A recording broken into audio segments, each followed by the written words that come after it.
Pred kratkim je nastopila službo v naši ustanovi Urška Purg, ki jo peljem zdaj po depojih, kjer ji bom pokazal nekaj zanimivih, za žensko posebno, potem pa zanimivih stvari. Moje ime je Vanja Martinčič, sem tik pred penzijo in me je v veliko veselje, da uvajam mlado kolegico. Ti si v bistvu vodja depojev. Jaz sem vodja, ja. Višji kustos. Ja, to je pa čin, ki ne pomeni dosti.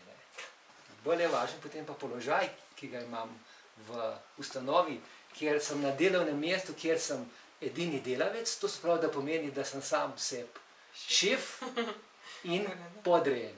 Super.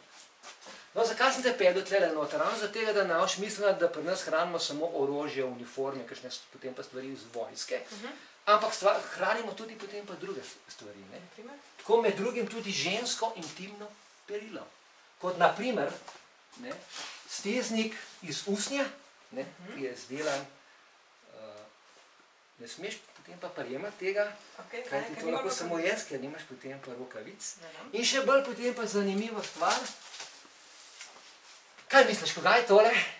Kratke hlače za na morje. Ja, kratke hlače za na morje, mogoče bi bile danes, ampak pred 70 leti so bile to ženske spodnje hlačke. Spodnje hlačke, danes bi jim rekel, kaj so blizu boksarc, ženski boksarc, tangice pa niso to, ne. Iz tega bi naredili lahko ogromno tangic. Ampak kaj je potem pa zanimivost, da so izdelane iz padalske svile med vojno? Kakšne svile? Padalske svile. Kaj pa to pomeni? To pomeni, da je to svila iz padal.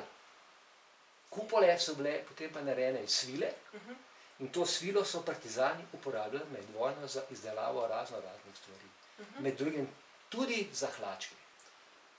Kasneje bova videla, da so to uporabljali tudi za izdelavo recimo potem pa kostumov, lutk in tako naprej. A za gledališče? Tudi za gledališče.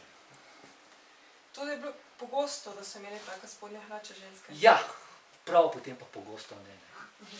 Ker to si mogel imeti priliko, da si potem pa dobil potem pa svilo, da si da izdelati, ker to ni bila potem pa serijska izdelava, da si potem... Kdo pa je to izdelal potem? Potem pa šivilja kakšna, pa se je potem pa verjetnosti. Možno pa, da jih je tudi sama. Potem pa partizanka. Ampak potem pa glede na to, da so to hlače stare rečemo 70 let, ali še več, so odlično ohranjene.